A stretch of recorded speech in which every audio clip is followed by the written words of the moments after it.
going to talk about is cancer and sexuality. Oof, right?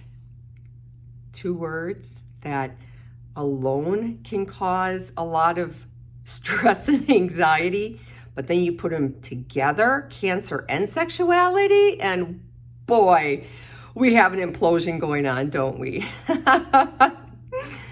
I love to talk about intimacy, and I love to talk to women and their family members and anybody. You don't have to have cancer to have issues with sexuality and vice versa. But this conference is combining the two things together. When it comes to both of them, I'm sorry that you've had cancer or a family member that you know and love may have had or currently have. The dreaded word. But join me for some fun laughter, some anecdotes, and some real life lessons to reestablish intimacy with one, yourself, and two, your partner. I'll give you some tips and tricks of how to talk, how to relate, and let's just make that part of your life more comfortable.